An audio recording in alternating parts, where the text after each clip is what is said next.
शुरू करते हैं एक ऐसे सीरीज के प्रीव्यू के साथ जिसका हर क्रिकेट फैन बेसब्री से इंतजार कर रहा है। India versus Australia ODI series, और इस बार स्पॉटलाइट है एक नए एरा पर। शुभमन गिल सिर्फ 26 साल की उम्र में ओडीआई टीम की कमांड संभाल रहे हैं, और दूसरी तरफ रोहित शर्मा और विराट कोहली अब सोल्जर्स की तरह वापस आ रहे हैं, जनरल्स नहीं। ये ट्रांजिशन कितना बड़ा है, और क्या गिल ऑस्ट्रेलिया की जमीन पर अपनी लीडरशिप का पहला टेस्ट पास कर पाएंगे? बिल्कुल, और ये सिर्फ एक सीरीज नहीं है, एक नए दौर की शुरुआत है। शुभमन गिल का कैप्टन बनना, स्पेशली डाउन अंडर मतलब ऑस्ट्रेलिया में, ये एक अलग ही प्रेशर है। टेस्ट कैप्टनसी का एक्सपीरियंस है उनके पास, लेकिन ओडीआई में टेम्पो अलग होता है, डिसीजंस जल्दी लेने पड़ते हैं। और ऑस्ट्रेलिया की टीम मिचेल मार्श के अंडर ये मौका बिल्कुल नहीं छोड़ेगी कि इंडिया के ट्रांजिशन का फायदा उठाए। गिल की कामनेस की सब तारीफ करते हैं, लेकिन ऑस्ट्रेलिया में जब क्राउड हॉस्टाइल हो, स्लेजिंग हो और पिचेस इतनी चैलेंजिंग हो, तो एक यंग कैप्टन कितना संभाल पाएगा? तुम्हें क्या लगता है सबसे बड़ा चैलेंज क्या होगा गिल के लिए? सबसे पहला तो क्राउड प्रेशर। ऑस्ट्रेलिया में जब आप फील्ड पर होते हो तो हर बॉल पर क्राउड रिएक्ट करता है और एक एक डिसीजन स्क्रूटनाइज होता है। दूसरा, फील्ड प्लेसमेंट्स और बॉलिंग चेंजेस, यहाँ गलती की गुंजाइश कम है। और तीसरा, dressing room dynamics. Rohit Sharma जैसे सीनियर अब एक प्लेयर की तरह खेल रहे हैं, तो गिल को उनका रिस्पेक्ट और सपोर्ट दोनों चाहिए होगा, लेकिन अपनी अथॉरिटी भी स्टैब्लिश करनी होगी। रोहित शर्मा की बात की तो उन्होंने कैप्टनसी छोड़ी है, लेकिन उनका एक्सपीरियंस इनवैल्यूएबल है। तुम्हें लगता है रोहित इजीली अडेप्ट कर लेंगे एक नॉन लीडरशिप रोल में? देखो, रोहित का टेम्परामेंट बड़ा बैलेंस्ड है। उन्होंने पहले भी मुंबई इंडियंस में कई यंग प्लेयर्स को मेंटर किया है, लेकिन इंटरनेशनल लेवल पर जब आप कैप्टन नहीं होते तो नेचुरली एक एडजस्टमेंट पीरियड होता है। मुझे लगता है रोहित अपने बैटिंग पर फोकस करेंगे और गिल को ड्रेसिंग रूम में साइलेंट सपोर्ट देंगे।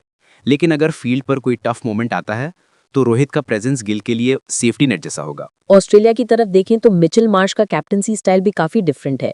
पहले के ऑस्ट्रेलियन कैप्टन जैसे बॉर्डर या पॉन्टिंग अग्रेसिव और इंटिमिडेटिंग थे। मार्श थोड़ा ज्यादा एम्पैथेटिक और अप्रोचेबल है। तुम्हें लगता है ये अप्रोच इंडिया की ट्रांजिशन फेज को और टफ बना देगा? मार्श का एक एडवांटेज है कि वो अपने प्लेयर्स को एम्पावर करते हैं। टीम में हर प्लेयर को फील होता है कि उनकी आवाज सुनी जा रही है। लेकिन जब बात ऑन फील्ड अग्रेशन की आती है, मार्श भी बैकफुट पर नहीं जाते। वो इंडिया के नए कैप्टन को प्रेशर में लाने की पूरी कोशिश करेंगे, स्पेशली पावर प्ले ओवर्स में जब स्टार्क और हेजलवुड बॉलिंग करेंगे। चलो अब बात करते हैं होम कमिंग हीरोज की। रोहित शर्मा, विराट कोहली दोनों लगभग 7 महीने बाद ओडीआई सेटअप में वापस आ रहे हैं। रस्ट फैक्टर कितना होगा, और क्या उनका ऑस्ट्रेलियन रिकॉर्ड उनको कॉन्फिडेंस देगा? देखो, विराट कोहली का ऑस्ट्रेलियन ओडीआई रिकॉर्ड फिनोमिनल है। 1352 रन, एवरेज 50.40, और ये रन्स उन्होंने ऑस्ट्रेलिया की टफ पिचेस पर बनाए हैं। रोहित भी पावर प्ले में ऑस्ट्रेलिया में काफी सक्सेसफुल रहे हैं, लेकिन 7 महीने का गैप है तो मैच शार्पनेस थोड़ी मिसिंग हो सकती है। आईपीएल में रोहित ने कुछ अच्छी इनिंग्स खेली थी, जैसे 81 ऑफ 50 बॉल्स गुजरात के अगेंस्ट, लेकिन कुछ लो स्कोर्स भी आए थे। कोहली की फिटनेस और मेंटल प्रिपरेशन उन पर डिपेंड करेगी, लेकिन एक्सपीरियंस उनका सबसे बड़ा एसेट है। तुमने आईपीएल का जिक्र किया तो रोहित की डोमेस्टिक फॉर्म थोड़ी इनकंसिस्टेंट रही है, लेकिन ऑस्ट्रेलिया में उनका पुल शॉट और स्क्वायर कट काफी इफेक्टिव रहे हैं। तुम्हें लगता है स्टार्क और हेजलवुड के अगेंस्ट वो अपना बेस्ट निकाल पाएंगे? रोहित को इनिशियल ओवर्स में पेशेंस रखनी होगी। पर्थ जैसे पिच पर बॉल लेट खेलना और ऑफ स्टंप के बाहर वाली बॉल्स छोड़ना इंपॉर्टेंट होगा। अगर वो सेट हो जाते हैं तो उनका पावर प्ले डोमिनेंस इंडिया को स्ट्रॉन्ग स्टार्ट दे सकता है। स्टार्क की लेफ्ट आर्म स्पेस और हेजलवुड की एक्यूरेसी दोनों टफ हैं, लेकिन रोहित का एक्सपीरियंस उनको हैंडल करने में मदद करेगा। कोहली की बात करें तो उनका एक और चैलेंज है एडम जैम्पा। जैम्पा ने कोहली को ओडीआई में 5 बार आउट किया है। तुम्हें लगता है कोहली इस सीरीज में जैम्पा के अगेंस्ट कोई नई स्ट्रेटेजी रहेंगे? मुझे लगता है कोहली थोड़ा मेजर्ड अप्रोच रखेंगे। जैम्पा के अगेंस्ट सिंगल्स रोटेट करना और अननेसेसरी रिस्क अवॉइड करना उनका प्लान हो सकता है। लेकिन कोहली जब सेट हो जाते हैं तो वो प्रेशर में भी रन बना लेते हैं। एडिलेड ओवल पर उनका रिकॉर्ड भी स्ट्रांग है, तो वहां उनकी एक बड़ी इनिंग्स देखने को मिल सकती है। स्क्वाड सर्जरी की तरफ आते हैं। बुमराह रेस्टेड, हार्दिक इंजर्ड, जडेजा ड्रॉप्ड। नीतीश कुमार रेड्डी और हर्षित राणा जैसे नए चेहरे स्क्वाड में हैं। इनके इंक्लूजन का क्या इम्पैक्ट हो सकता है? नीतीश कुमार रेड्डी एक प्रॉमिसिंग ऑलराउंडर है। डोमेस्टिक सर्किट में उन्होंने काफी इम्पैक्ट दिखाया है और उनकी बैटिंग बॉलिंग दोनों यूजफुल हो सकती है, स्पेशली मिडिल ओवर्स में। हर्षित राणा 6 फीट 2 इंच का फास्ट बॉलर, आईपीएल में कोलकाता के लिए कंसिस्टेंटली 140 किलोमीटर पर आवर से ऊपर बॉल किया है।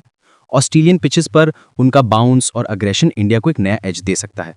लेकिन दोनों के लिए ये एक एसिड टेस्ट होगा, क्योंकि इंटरनेशनल क्रिकेट का प्रेशर अलग ही लेवल का होता है। विकेट कीपिंग का भी एक इंटरेस्टिंग डिलेमा है। केएल राहुल या ध्रुव जूरियल, तुम्हारे हिसाब से कौन बेटर फिट है इस सीरीज के लिए?